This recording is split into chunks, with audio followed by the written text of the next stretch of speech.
اللہ تعالیٰ سلامت رکھے.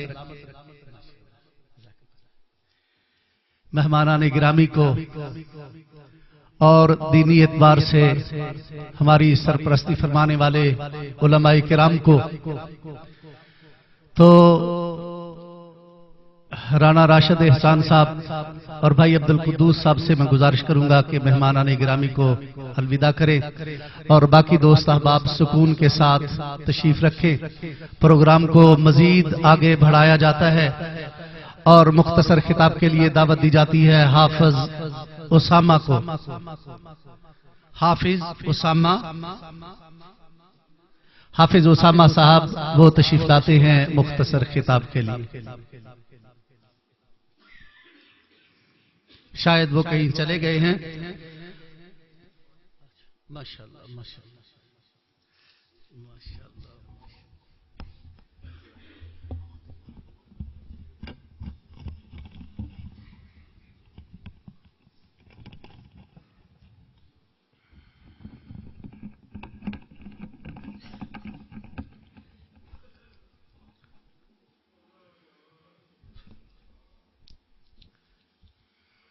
السلام علیکم ورحمۃ اللہ وبرکاتہ. ان الحمد للہ نحمده ونستعینه ونستغفره ونعوذ باللہ من شرور انفسنا وسیئات اعمالنا من يهده اللہ فلا مضل له ومن يضلل فلا هادي له واشهد ان لا اله الا الله وحده لا شريك له واشهد ان محمدا عبده ورسوله. اما بعد فان خير الحديث كتاب الله وخير الهدي هدي محمد صلى الله عليه وسلم وشر الامور محدثاتها وَكُلَّ مُحْدَثَةٍ بِدْعَةٍ وَكُلَّ بِدْعَةٍ ضَلَالَةٍ وَالضَّلَالَةُ فِي النَّارِ. اعوذ باللہ السمیع العلیم من الشیطان الرجیم. بسم اللہ الرحمن الرحیم.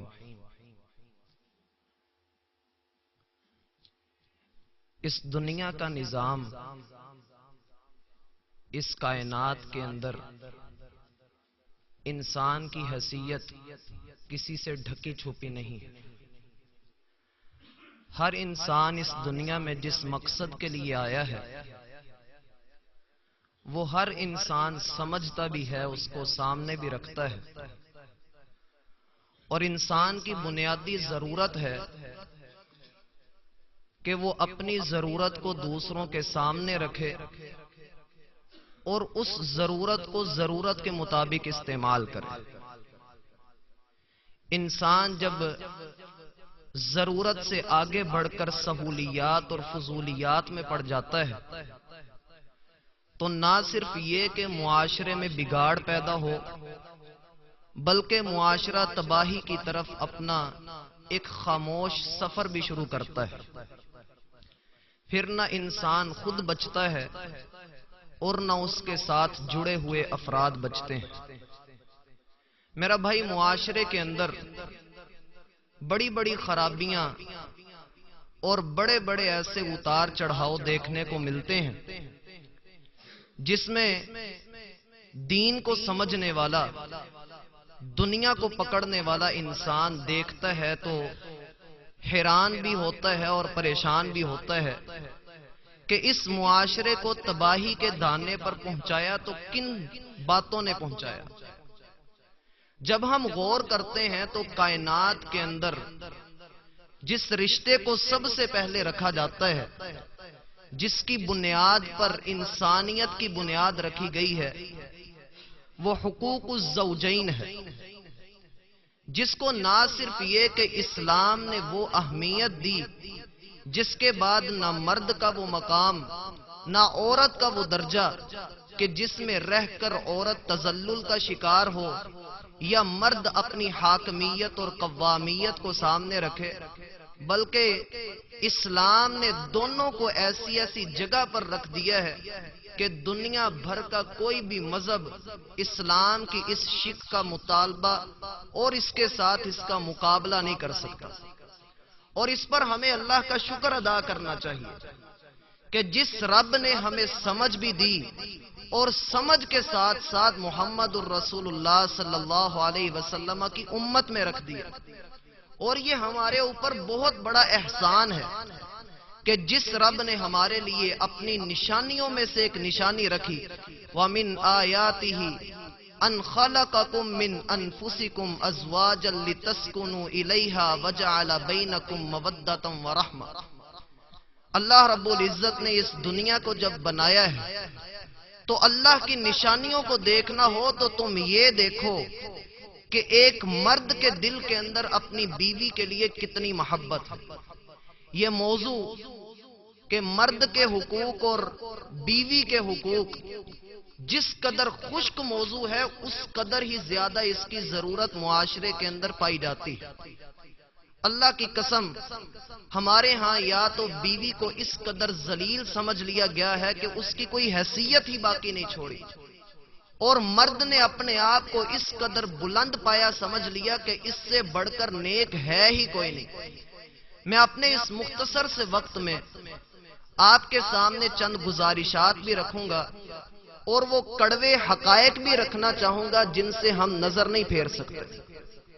واللہ ہمارے ہاں جو انداز چل رہے ہیں اپنی معاشرت کے حوالے سے، میں نے شروع میں ذکر کیا کہ انسان جب ایک چیز کو اس کی جگہ پر نہیں رکھتا ہے، ایک چیز کو اس کی جگہ سے دوسری جگہ پر رکھ دیتا ہے تو فتنہ بھی کھڑا ہوتا ہے، ظلم بھی ہوتا ہے، فساد بھی ہوتا ہے، اور پھر انسان کہیں کا نہیں رہتا. اور سب سے بڑی بنیاد کھڑی ہوتی ہے تو انسان کے گھر سے کھڑی ہوتی ہے جب انسان اپنی بیوی کے ساتھ یا بیوی اپنے خامد کے ساتھ مخلص نہ ہو. اللہ سبحانہ و تعالی نے قرآن کریم کے اندر مرد اور عورت کے بڑے سارے حقوق بیان کیے ہیں، احادیث بھری پڑی ہیں. اگر ہم غور کے ساتھ دیکھیں تو اللہ رب العزت نے سب سے پہلے بنیادی طور پہ روحانی اعتبار سے مرد اور عورت کے جو حقوق قرآن کریم کے اندر ذکر کیے ہیں ان میں سے سب سے پہلی بات یہ ذہن میں رکھ لیں کہ اسلام میں مرد اور عورت برابر ہے. روحانی اعتبار سے اسلام مرد اور عورت کو برابری کا درجہ دیتا ہے. اللہ رب العزت ارشاد فرماتے ہیں من عمل صالحا من ذکر او انثى وهو مؤمن فلنحيينه حیاتا طیبہ. کوئی بھی بندہ ہو، وہ مذکر ہو وہ مؤنث ہو، وہ چھوٹا ہو یا بڑا ہو، برا ہو یا جوان ہو، وہ کسی بھی طبقے سے تعلق رکھتا ہو، اگر وہ مذکر ہے تو مذکر کے اعمال، وہ صنف نازک سے تعلق رکھتا ہے تو صنف نازک کے اعمال، کوئی بھی رب کی زندگی کے ساتھ رب کی دی ہوئی اس لیل و نہار کے اندر اپنے آپ کو رب کے تابع کر دے گا فَلَنُحْيِيَنَّهُ حَيَاتًا طَيِّبَةً. ہم اس کو ایک ایسی زندگی عطا کریں گے جو پاکیزگیوں سے بھرپور ہے، جو بہترین زندگی ہے. اس لیے مالک نے کہا تھا وَالطَّيِّبَاتُ لِلطَّيِّبِينَ. جو پاکیزہ ہوتے ہیں ان کو پاکیزہ ہی ملتے ہیں، اور جو پاکیزہ ہوتی ہیں ان کے نصیب میں بھی رب ان ہستیوں کو رکھتا ہے جو کبھی ابو بکر تھے، کبھی عمر تھے، کبھی عثمان اور علی تھے. اسی اعتبار سے جب ہم دیکھتے ہیں تو اسلام کے اندر مرد اور عورت کا روحانی حق ہر طرح سے مسلم بھی ہے، برابر بھی ہے. ایک عورت کوئی نیکی کرے تو اس کا بھی وہی اجر جو ایک مرد کو مل رہا ہے. اس لیے یہ بات اپنے دلوں کے اندر سے نکال دیں. واللہ اگر ہمارے گھروں کے اندر تباہی ہے، ہمارے گھروں کے اندر بے امنی ہے، تو اس کا سب سے بڑا قصوروار، میں چاہے میری شادی نہیں ہوئی لیکن میں سمجھتا ہوں جو میں نے اپنی زندگی میں دیکھا ہے، اللہ کی قسم زیادہ قصور مرد کا ہوتا ہے. کس وجہ سے مرد اپنے آپ کو اس بات کی طرف راغب کر لیتا ہے کہ میں عورت سے بلند درجہ اور رہی صحیح کسر ہمارا معاشرہ پوری کرتا ہے.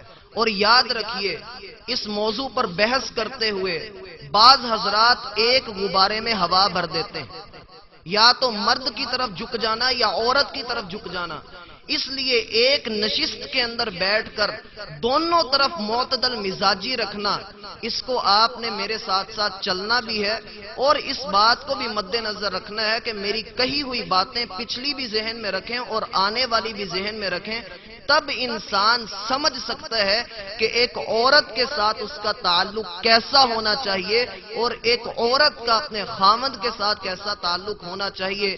بیسیکلی اس دنیا کے اندر ایک مرد اور ایک عورت کو بھیجا ہی اس لیے گیا ہے کہ وہ اللہ کی بندگی اختیار کریں، اللہ کی اطاعت کریں، لہذا جو کوئی بھی کسی بھی اعتبار سے نیکی کے راستے پر چل پڑتا ہے، مالک پورا پورا اجر دیتے ہیں، نہ صرف یہ کہ پورا بلکہ اللہ رب العزت اس کو 10 گنا بڑھا کر، اور صحیح بخاری میں ہے 10 گنا ہی نہیں اللہ 70 گنا بڑھاتے ہیں، اور پھر یہیں سے آگے بڑھا کر کبھی 700 تلک اور 700 سے بھی آگے انلیمیٹڈ کر کے الی اضعاف کثیرہ، جس میں جتنا خلوص ہے اس کو اللہ رب العزت اتنے ہی اجر کے ساتھ نوازتے ہیں۔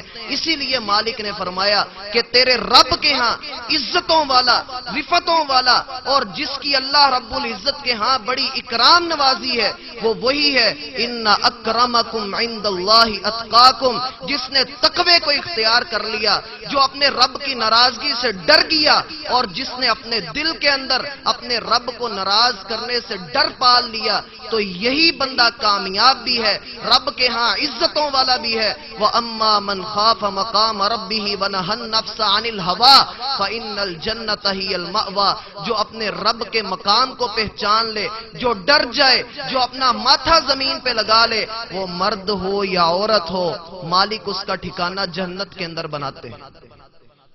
اس لیے میرا بھائی، میں زیادہ تر نصیحات آپ حضرات کو کرنا چاہوں گا کہ کہیں کسی مرد کو بات نہ ہو۔ مرد کو بات ہو تو مرد مر جاتا ہے۔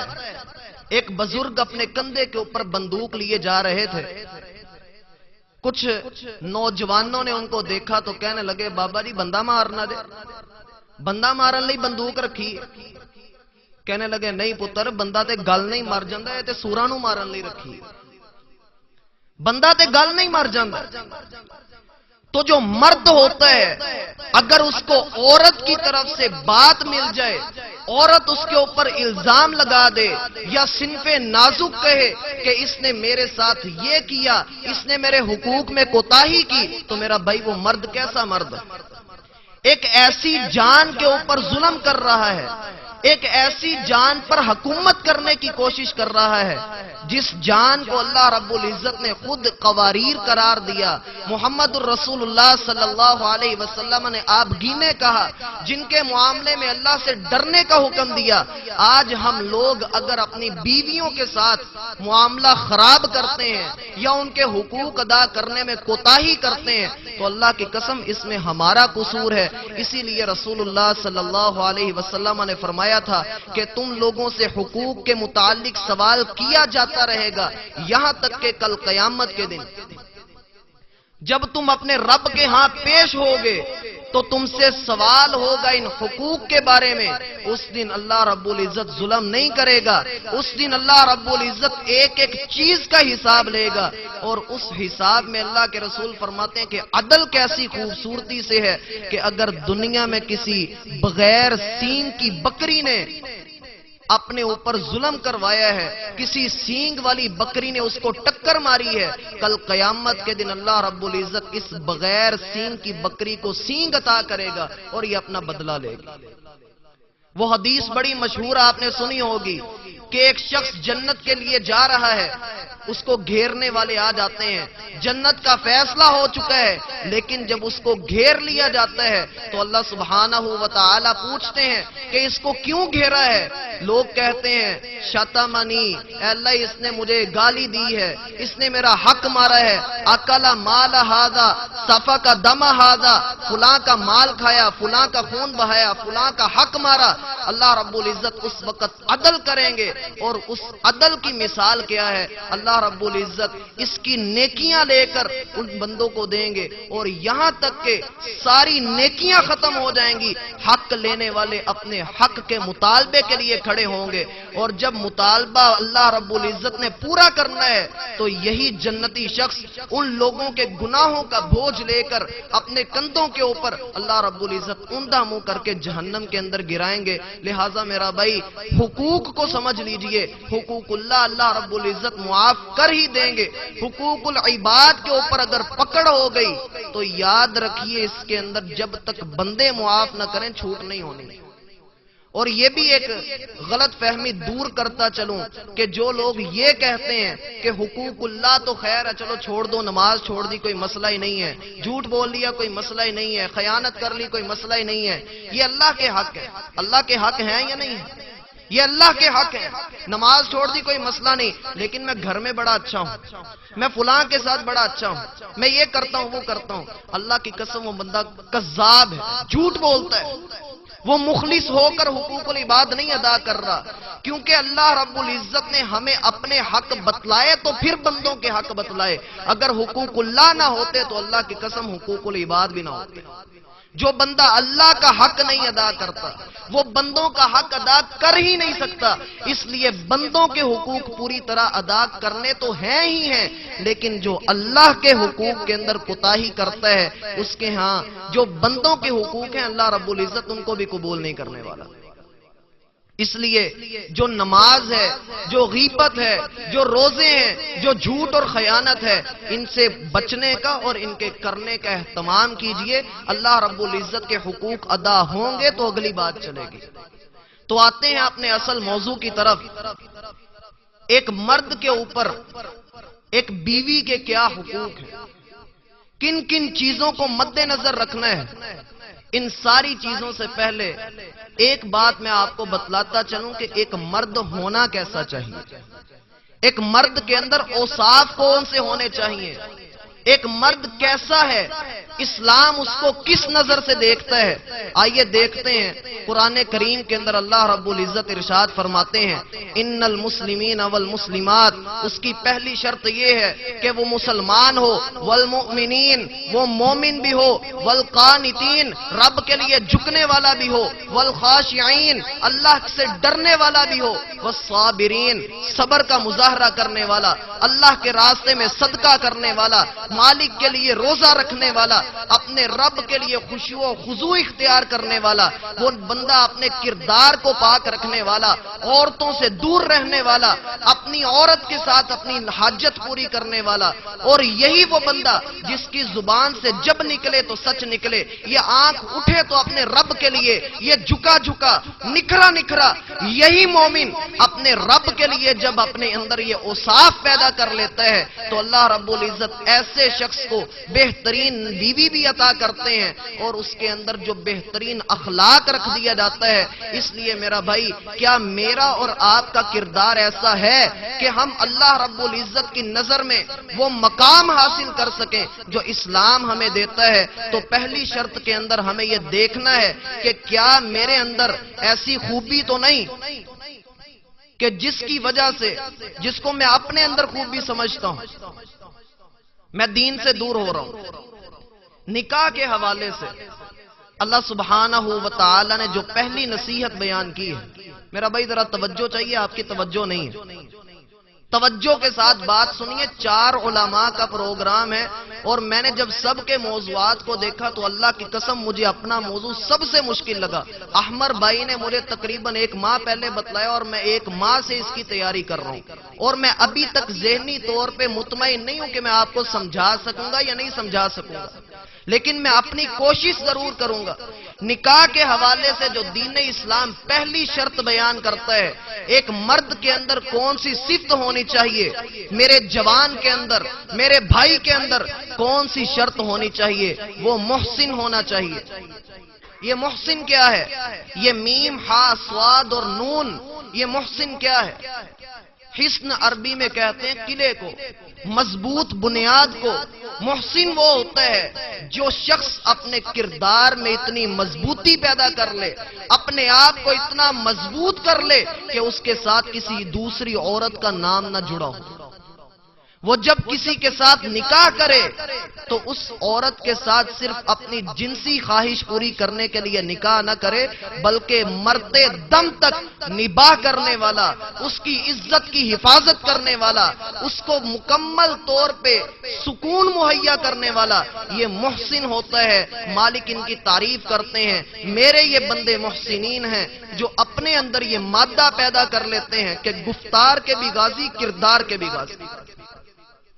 اور جب کردار مضبوط ہو جاتا ہے، انسان یہ سمجھ لیتا ہے کہ میرے ساتھ کسی عورت کا نام نہیں جڑا، تو پھر آج کل میرا جوان یہ کیوں کہتا ہے کہ فلاں عورت بھی میری گرل فرینڈ ہے، فلاں بھی میرے ساتھ تعلق رکھتی ہے، فلاں بڑی خوبصورت۔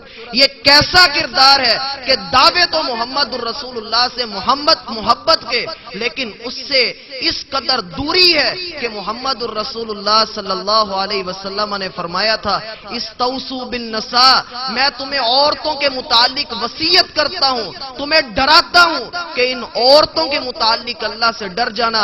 بنی اسرائیل کی تباہی کا، گمراہی کا، بربادی کا سب سے بڑا سبب یہ عورت تھی۔ اگر یہ عورت ہے تو آج کا جوان اس کے فتنے میں مبتلا ہوا تو کیوں ہوا؟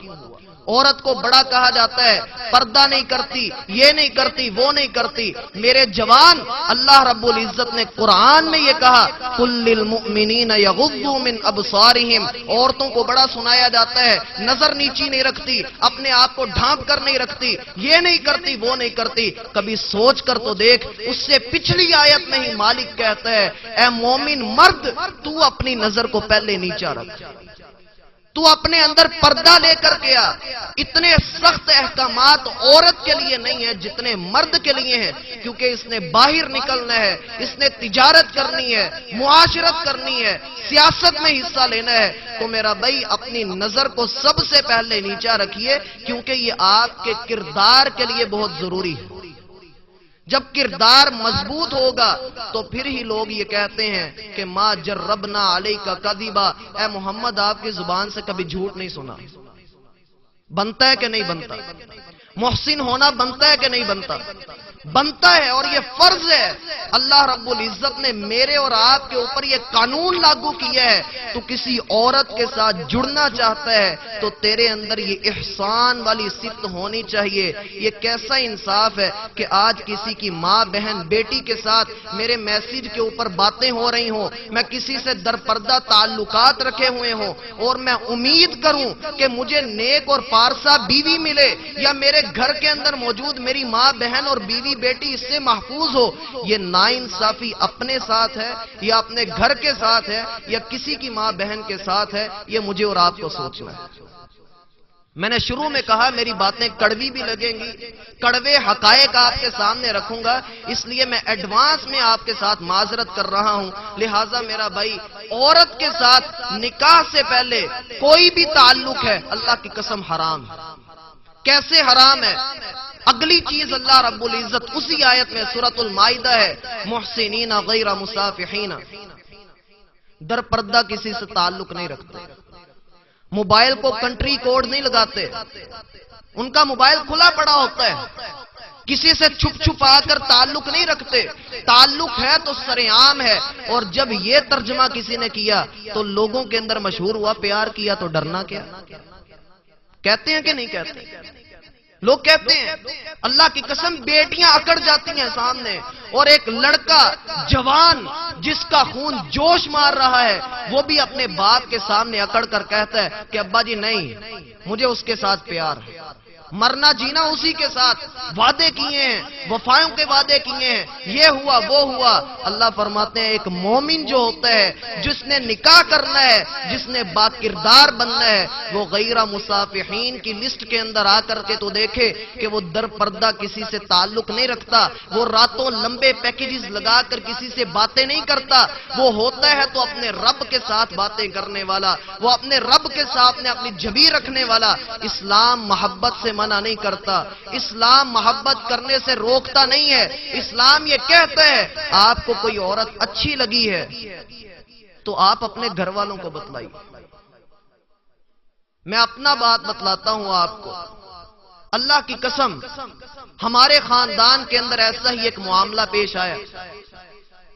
میں نے آ کر اپنے گھر میں اپنی والدہ کو بتلایا کہ میں ادھر چاہتا ہوں کہ میرا رشتہ کیا جائے، اور اللہ کی قسم اللہ رب العزت نے کر بھی دیا، اور بحمد اللہ الرحمن ہم خوش بھی ہیں اور دونوں خاندان۔ اور اس کی بنیاد جب انہوں نے رشتہ قبول کیا تو یہی کہا کہ ہمیں یہی بات پسند آئی ہے کہ اس نے در پردہ تعلق نہیں رکھا۔ میرا بھائی اپنی تعریف نہیں، لیکن بتلانا یہ چاہتا ہوں کہ اگر ایسا ہو جائے تو اللہ کی طرف سے رحمت بھی ملتی ہے، برکتیں بھی ہوتی ہیں۔ محمد الرسول اللہ سے خوبصورت کوئی نہیں، لیکن آپ نے کسی سے تعلق رکھا نہیں۔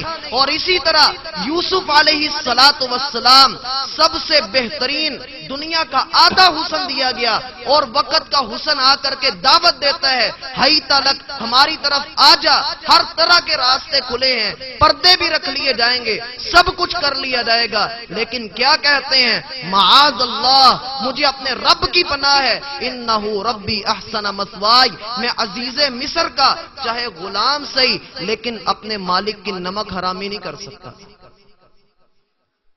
بنتا ہے کہ نہیں بنتا؟ غیر مصافحین میں آنا بنتا ہے کہ نہیں بنتا؟ میرا بھائی اس کے اندر اپنے آپ کو شامل کر۔ میں خصوصاً اپنے جوان سے گزارش کرنا چاہوں گا کہ اس طرح کے کاموں کے اندر پڑھ کے اپنی جوانی کا بھی بیڑا غرق، اپنے معاملے کا بھی بیڑا غرق۔ اللہ کی قسم اس سے بہتر یہ ہے کہ بندہ دنیا داری میں نکل جائے لیکن عورت کے فتنے میں نہ پڑے۔ عورت کا فتنہ، اللہ کے رسول نے فرمایا تھا میرے بعد جو سب سے خطرناک فتنہ ہے وہ عورت کا فتنہ۔ آپ کو کوئی پسند آئی ہے، کسی سے پیار ہے، محبت ہے، غلطی ہو گئی ہے، انسان نے تعلق رکھ لیا ہے، اللہ معاف کرنے والا ہے، اللہ سے توبہ کیجیے۔ اگر کوئی پسند ہے اپنے گھر والوں کو بتلائیے، طریقے سلیقے سے سارے معاملات ہو جائیں۔ اور ٹائم پاس کرنے کے لیے اگر کسی سے تعلق ہو اور کوئی میری بہن سے ٹائم پاس کرے تو میں کیا سوچوں گا؟ لوگ آ کر کہتے ہیں جب کسی کو کہا جائے کہ بھائی یہ تم جو ہے فلاں کی بہن سے بات کر رہے ہو، اپنی بہن کا نمبر ہی دے دو، تو آگے سے گلے کو پڑتا ہے، مارنے کو پڑتا ہے۔ لیکن کسی کی بہن کیا وہ بہن نہیں؟ میں نے ایک جگہ پر ایک بات پڑھی، اللہ کی قسم بات بڑی کڑوی اور کھلی ہے، لیکن میں آپ کو سنانا چاہتا ہوں۔ اس نے لکھا، کہنے لگا کہ جسم تو ہماری بہن کا بھی وہی ہوتا ہے، بس ہمارے دیکھنے میں فرق ہوتا ہے، بس ہمارے دیکھنے میں فرق ہوتا ہے اور کوئی فرق نہیں ہوتا۔ ہم کیوں نہیں اس طرح کی نظر لے لیتے کہ بازار سے گزرنے والی جو بھی ہے وہ میری ماں ہے یا بہن ہے یا بیٹی ہے، اس سے بڑھ کر اور کچھ نہیں۔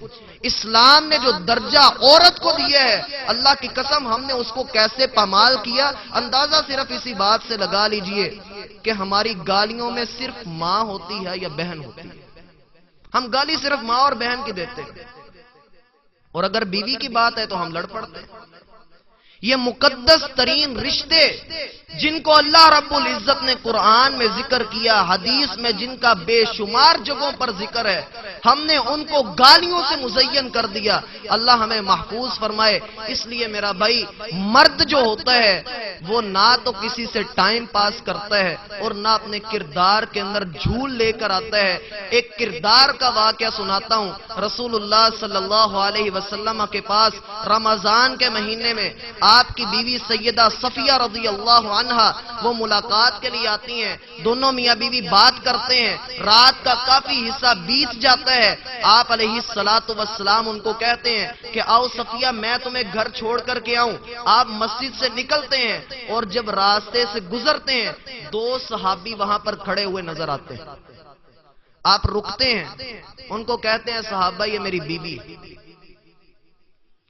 وہ دونوں کہنے لگے اللہ کے رسول ہم آپ پر شک کریں گے، ہم آپ پر شک کریں گے۔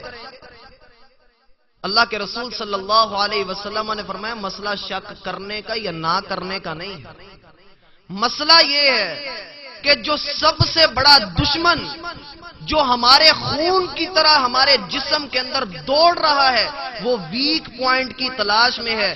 کہاں انسان کہیں پر جھول کھائے اور میں انسان کے کردار کو، اس کے کریکٹر کو، اس کی شخصیت کو داغدار کر دوں. اسی لیے میں نے تمہیں یہ بتلایا ہے کہ یہ میری بیوی ہے. مسئلہ شک کرنے کا یا نہ کرنے کا نہیں. محبت تمہاری اپنی جگہوں پر، لیکن محمد الرسول اللہ اپنے اوپر کوئی بات نہیں لینا چاہتا.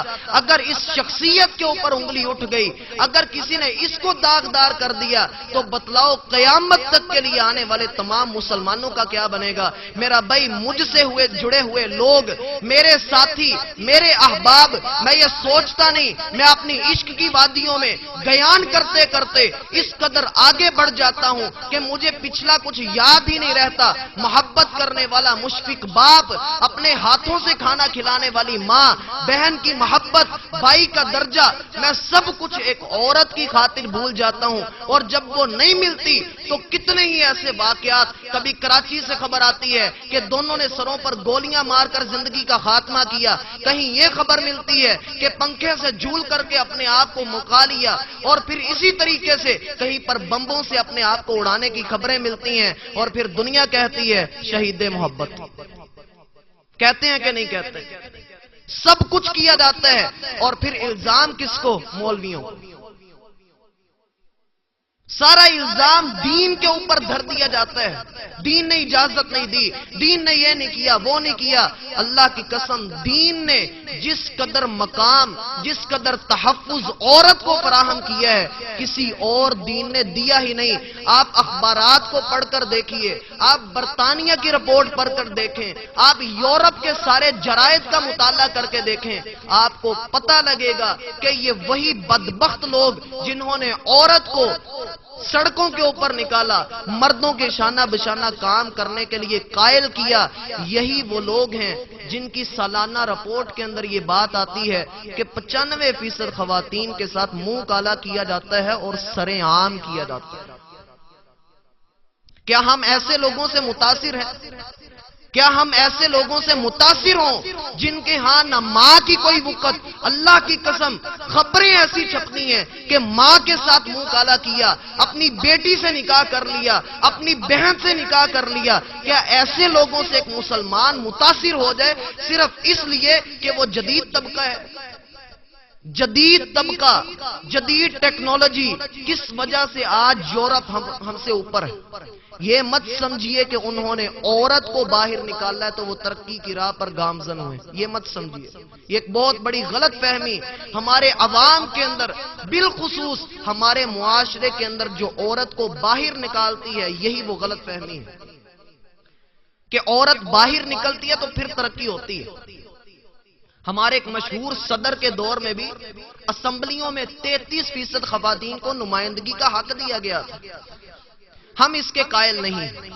ہم یہ کہتے ہیں کہ عورت گھر میں رہنے کی چیز ہے، گھر کے اندر ہی رکھنا ہے. جب رسول اللہ صلی اللہ علیہ وسلم نے ایک عورت کو یہ درجہ دیا ہے کہ ایک عورت جب اپنے گھر میں ہوتی ہے، وہی فی قعر بیتھا، جب عورت اپنے گھر کے اندر ہوتی ہے تو یہ عورت اپنے رب کی سب سے زیادہ محبوب ہوتی ہے. اللہ رب العزت کی رحمت اس کے اوپر برستی ہے. اور یہی عورت اپنے رب کے ساتھ اپنے تعلق میں بڑی مضبوط ہوتی ہے جب یہ اپنے گھر کے اندر چھپی ہوتی ہے. یورپ کی ترقی کا راز یہ ہے کہ ان لوگوں نے تعلیم کو فروغ دیا ہے جس سے آج ہم نے اپنی ماؤں بہنوں کو دور کیا ہوا ہے. اور تعلیم ان کی کیسی ہے؟ وہ صرف دنیا کی تعلیم دیتے ہیں. اسلام میں علم کی تعریف یہ ہے کہ قرآن و حدیث کی تعلیم ہو یا وراثت کے قوانین کی تعریف ہو، اس کے علاوہ جو بھی تعلیم ہے وہ فنون کے اندر آتی ہے. آپ کمپیوٹر پڑھیں، آپ کیمسٹری پڑھیں، فزکس سے تعلق رکھیں، یہ سارا فن ہے. دنیا کے اندر سروائیو کرنے کے لیے اسلام اس کی اجازت دیتا ہے. لیکن جو تعلیم ہے اس کا ذکر قرآن میں کہاں ملتا ہے؟ آئیے دیکھتے ہیں. اللہ سبحانہ و تعالی ارشاد فرماتے ہیں، اقرأ باسم ربك الذي خلق خلق الإنسان من علق اقرأ وربك الأكرم الذي علم بالقلم علم الإنسان ما لم يعلم. آپ نام لے کر کے پڑھیے اس رب کا جس نے آپ کو پیدا کیا ہے. اس نے آپ کو پیدا کرنے کے بعد آپ کو قلم سے علم سکھایا ہے. آپ علم کی وادیوں کے اندر جائیے اور حیرت کی بات یہاں پر کھڑی ہو جاتی ہے کہ جس قوم کی جس امت کی ابتدا علم سے ہوئی تھی آج وہی امت وہی قوم اپنے آپ کو یہ کہتی ہے کہ ہم ان پڑھ بھی ہیں ہم جاہل بھی ہیں. ہم تعلیم سے اس قدر دور ہوئے تو کیوں ہوئے؟ اس لیے کہ ہم نے مدارس کو دہشت گردی کے مقامات سمجھا ہے. سمجھا ہے کہ نہیں سمجھا؟ انصاف کے ساتھ بتلائیے جب ایک مرد کو بات کی جا رہی ہو عورت کی طرف سے کہ اس نے میرے حقوق نہیں ادا کیے، ان میں سے پہلا حق یاد رکھیے کہ حق مہر کا مسئلہ آتا ہے. میں ایک نکاح پڑھانے گیا، دلہا صاحب اس کو پوچھا جناب آپ نے حق مہر کتنا دینا ہے؟ کہتا شرعی جڑا ہوتا نا شرعی وہ لکھ دے. میں نے کہا یہ شرعی ہوتا ہے، شرعی کوئی حق مہر نہیں ہوتا، تم یہ شرعی لکھوا رہے ہو. شرعی کا مطلب جو ہے خیر کے متبادل، خیر اور شر، تم شرعی لکھوا رہے ہو. تو وہ کہنے لگا آگے سے اوکھا ہو پڑا، کہنے لگا اے کی گل کی تھی. میں نے کہا یہ شریعت نے نہیں سکھلایا کہ آپ اس کی کوئی مقدار مقرر کریں. 3250 روپے شرعی حق مہر نہیں ہے، یہ بات ذہن کے اندر بٹھا لیں. شریعت نے کوئی مقدار مقرر نہیں کی. کچھ مثالیں آپ کے سامنے رکھتا ہوں. اللہ سبحانہ و تعالی ارشاد فرماتے ہیں وَآتُوا النِّسَاءَ صَدُقَاتِهِنَّ نِحْلًا، عورتوں کے جو حق مہر ہیں ان کو خوشی خوشی دے دو. دوسری جگہ فرماتے ہیں فَانْكِحُوهُنَّ بِإِذْنِ أَهْلِهِنَّ وَآتُوهُنَّ أُجُورَهُنَّ، تم ان کے حق مہر ان کو اچھی طریقے سے ادا کر دو. اب حق مہر دینا کیسے ہے، کس وقت دینا ہے، کیسے دینا ہے؟ اور یہی وہ موقع ہوتا ہے نکاح کا وقت جب دلہے سے اگر یہ پوچھ لیا جائے تینوں غسل دا طریقہ آندا تو وہ آگے سے پریشان ہو جاتا. مجھے تو کسی نے بتایا ہی نہیں. ہمارے ایک استاد وہ کہتے ہیں میں نے جمعہ پڑھایا غسل کے احکامات پر، تو ایک بندہ ایسے مجھے گھور رہا ہے بڑی دیر سے بیٹھ کر. کہتے ہیں میں بڑا پریشان ہوا کہ یہ کیوں گھور رہا ہے. کہتے ہیں میں نے لوگوں کے سوالوں کے جواب دیا تو وہ بندہ مجھے کہتا ہے ذرا سائیڈ تے آگے گل سنو. سائیڈ پہ ہو گئے. تسی یہ جمعہ صحیح پڑھا ہے؟ میں نے کہا ہاں صحیح پڑھا ہے. حوالے بکھاؤ. کہتے ہیں میں نے جیب سے پرچی نکال کے اس کو سارے حوالے دکھا دیے. تسی بخاری چو کٹ کے لے آئے ہو سارا کچھ؟ ہاں بخاری سے لائے ہوں. اچھا غسل دا طریقہ اینج ہوندا ہے؟ جی ہاں ایسے ہوتا ہے. میرے بیاہ نو 2 سال ہو گئے مینوں کسی نے دسیا ہی نہیں. میرے تو 2 بچے ہیں. ایک بندے کے پاس ہم گئے، اس کو کہا بھائی غسل، آگے سے کہنے لگا ہاں مجھے پتا ہے غسل کے کتنے فرض ہیں. میں نے کہا کتنے فرض ہیں؟ کہتا ہے ٹوٹی ہونی چاہیے، ٹپ ہونا چاہیے، شیمپو ہونا چاہیے، صابن ہونا چاہیے. لوگوں کے اندر ایسی باتیں میرا بھائی پائی جا رہی. ایک اور بندے کے پاس ہم گئے، اس کو کہا دلہا تھا، اس کو کہا بھائی تجھے غسل کا طریقہ آتا ہے؟ کہنے لگا ابا جی گل سنے ادھر. اس کا باپ آ گیا، دیکھو مولوی صاحب میرے کو کہنی گلاں پوچھن دے. کہتا مولوی صاحب کیوں بچے نے تانگ کر رہے؟ تو ہمارا ساتھی کہنے لگا یار اس کو غسل کا طریقہ ہی پوچھا. کہتا چھڈو پراں کہو جیاں گلاں کر دیو، نکاح پڑھاؤ. اس نے نکاح پڑھایا تو سائیڈ پہ لے جا کے کہتا ہے ویسے مینوں بھی دسو غسل کینے کریدا. یہ ایک باپ کی حیثیت جو اپنے بچے کا نکاح کر رہا ہے. تو حق مہر کا کیا معاملہ ہے؟ حق مہر کب ادا کرنا ہے، کیسے ادا کرنا ہے، کس نے ادا کرنا ہے؟ اس کے لیے شریعت نے میرا بھائی کوئی مقدار مقرر نہیں کی. جب مقرر نہیں ہے آپ کی اپنی مرضی ہے جتنا مرضی دے دیں. اور پھر یہ بھی خبریں ملتی ہیں کہ ایک بندے نے اپنے بیٹے کی شادی پر صرف 2 کروڑ کے پھول ہی پھینکوا دیے، لیکن جب حق مہر دیا تو 500 روپیہ دیا. زیادتی ہے کہ نہیں ہے؟ عورت کا حق مہر اتنا ہونا چاہیے. عبد الرحمن ابن عوف رضی اللہ عنہ بیان کرتے ہیں کہ میں رسول اللہ صلی اللہ علیہ وسلم کے پاس آیا اور آپ علیہ السلام نے عورتوں کی خوشبو کا نشان میرے کپڑے پہ دیکھا اور آپ علیہ السلام مسکرا کر کہنے لگے لگتا ہے شادی کروا لی ہے. میں نے شرما کر کہا جی شادی کروائی ہے. پوچھا حق مہر کتنا دیا ہے؟ کہا کھجور کی گٹلی کے برابر سونا دیا ہے. اللہ کے رسول صلی اللہ علیہ وسلم نے نکاح کیا سیدہ صفیہ کے ساتھ، اور وہ پہلے غلام تھی، لونڈی تھی، آپ نے ان کو آزاد کیا اور کہا یہی تیرا حق مہر ہے۔ کچھ بھی نہیں دیا لیکن آزادی کو حق مہر قرار دیا۔ بڑا مشہور واقعہ ہے، ایک عورت اللہ کے رسول کے پاس آتی ہے، کہتی ہے میں نے آپ سے نکاح کرنا ہے، آپ نے سر جھکا لیا، اس کی طرف دیکھا نہیں، وہ کھڑی رہی۔ جب واپس جانے لگی تو ایک صحابی کہنے لگا اے اللہ کے رسول میں اس سے نکاح کر لوں؟ آپ نے کہا اس کو حق مہر دینے کے لیے کچھ ہے؟ اس نے کہا نہیں ہے۔ کہا جا کر تلاش کر، اگرچہ لوہے کی انگوٹھی کیوں نہیں ہے؟ وہ گیا، آیا واپس، کہنے لگا کچھ بھی نہیں ہے، یہی ایک کپڑا جو تہبند باندھا ہوا ہے یہی ہے۔ آپ نے کہا یہ تو حق مہر نہیں دے سکتے، اگر اس کو دے دیا تو تو نے ننگا ہو جانا ہے، لہٰذا اب کچھ بھی نہیں، یہاں پر بیٹھا رہے۔ جب وہ بندہ مایوس ہو گیا تو آپ نے کہا قرآن کا کچھ حصہ یاد ہے؟ اس نے کہا جی یاد ہے۔ آپ نے کہا پھر وہ اس کو سکھا دینا، یہی حق مہر۔ اس لیے حق مہر کی کوئی مقدار مقرر نہیں ہے، شریعت نے مقرر نہیں کی ہے۔ آپ دیں، اپنی خوشی سے دیں، لیکن اتنا کم بھی نہیں ہونا چاہیے کہ عورت بیچاری کہے ہے کہ دیتا ہی، اور اتنا زیادہ بھی نہ ہو کہ عورت جو ہے وہ پھونی نہ سمائے۔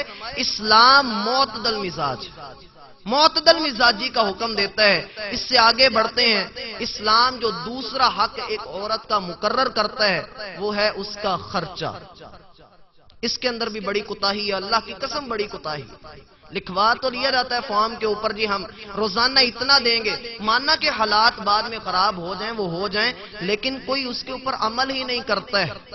ہمارے فیصل آباد کا واقعہ ہے کہ بندے نے نکاح کے لیے شرط رکھ دی جی میں جس بھی عورت کے ساتھ شادی کروں گا 2.5 مرلے کا مکان اس کے نام پر۔ اب نکاح ہو گیا، اس نے پہلی رات ہی بیوی کو خوب کٹاپا چڑھا۔ کیوں مارا؟ کہتا ہے تیرا باپ بے غیرت، اس نے صرف لالچ کے لیے تجھے بیچا ہے اور میں تجھے اپنے پاس نہیں رکھوں گا، اسی وقت طلاق دے کے فارغ کر دیا۔ حالانکہ اللہ سبحانہ و تعالی نے قرآن میں جو نقطے بیان کیے ہیں، بعض لوگ کہتے ہیں مجھ پر کون سا فرض ہے، آئیے میں آپ کو قرآن میں دکھلاتا ہوں کہ اللہ رب العزت نے قرآن میں اس کو کہاں فرض کہا ہے اور کہاں مرد کو یہ حکم دیا ہے کہ عورت کے خرچے کا ذمہ دار تو ہے۔ سورہ طٰہٰ ہے، آدم علیہ السلام کا واقعہ ہے۔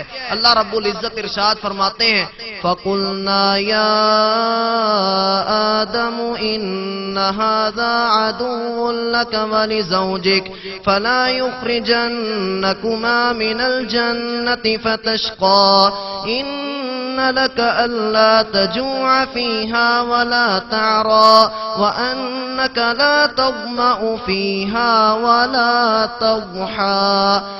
اے آدم علیہ السلام، آپ یہ بات ذہن میں رکھ لیں کہ آپ اور آپ کی بیوی جنت کے اندر ہے، یہاں آپ کو کوئی دکھ نہیں، کوئی تنگی نہیں، کھانے کی کوئی فکر نہیں، کمائی کی کوئی مشکل نہیں، لیکن اگر شیطان کے ہتھے شکار ہو کر کے آپ جنت سے نکل گئے تو یاد رکھیے آپ کو پھر کھانا بھی پڑے گا، کمائی بھی کرنا پڑے گی اور اپنی بیوی کا پیٹ بھی بھرنا پڑے گا۔ عربی گرامر جاننے والے یہ سمجھتے ہیں کہ اللہ رب العزت نے جہاں لفظ لَکَا کہا ہے اِنَّ لَکَا اللہ تَجُوعَ فِیہا وَلَا تَعْرَىٰ، اے آدم آپ نے ہی کمانا ہے، آپ نے ہی بھوک برداشت کرنی ہے۔ اور جب دشمن کا ذکر کیا وہاں تثنیہ کا صیغہ ہے اور آگے جا کر واحد دلیل بن جاتی ہے کہ ایک مرد نے عورت کے لیے کمانا ہے۔ نہیں سمجھ آئی تو آگے چلتے ہیں۔ الرجال قوامون علی النساء، مرد عورت کے اوپر حاکم مقرر کیا گیا ہے۔ اس آیت نے مرد کو بگاڑ کر رکھا ہے، کیونکہ اس کا ترجمہ جو ہے وہ اس لہجے میں پیش کیا جاتا ہے کہ مرد بگڑ جاتا ہے، میں حاکم، میں عورت کا بڑا۔ یاد رکھیے جب کسی جگہ پر دین میں کسی کی فضیلت یا کسی کی فوقیت بیان کی جاتی ہے تو وہ ایک ذمہ داری ہوتی ہے، اور ذمہ داری کس پر ڈالی جاتی ہے؟ جو اللہ کو پیارا لگتا ہے، اور اس پر ڈالی جاتی ہے جو اس کا متحمل ہوتا ہے، اور اس پر ایک ذمہ داری جب ڈال دی جاتی ہے تو اس کا پتہ یہ لگتا ہے کہ اللہ رب العزت نے اس ذمہ داری کا سوال بھی کرنا ہے۔ جب مرد کو یہ کہا گیا کہ تم عورت کے حاکم ہو تو مرد کو خوش ہونا تو چاہیے، لیکن اپنی ذمہ داری کے احساس سے کانپ بھی جانا چاہیے کہ اللہ نے میری بیوی کے متعلق بھی مجھ سے سوال کرنا ہے۔ بنتا ہے کہ نہیں بنتا؟ بنتا ہے نا؟ تو پھر مرد کو یہ چاہیے کہ وہ اپنی چادر کے مطابق اپنی بیوی کو کھلائے، اپنی بیوی کو پلائے۔ رسول اللہ صلی اللہ علیہ وسلم سے پوچھا گیا، اے اللہ کے رسول، ہماری بیویوں کا ہم پر کیا حق ہے؟ آپ علیہ الصلوۃ والسلام نے فرمایا، اطعموہن مما تأکلون، جو خود کھاتے ہو وہی ان کو کھلاؤ، جو خود کھاتے ہو وہی ان کو کھلاؤ۔ ہم اکثر جب حفظ کیا کرتے تھے تو اپنے والد صاحب کے ساتھ باہر سے کوئی چیز لینی تو وہ ہمیں باہر کھانے سے منع کرتے تھے۔ میں نے بعد میں جب ہم بڑے ہوئے تو میں نے ان سے پوچھا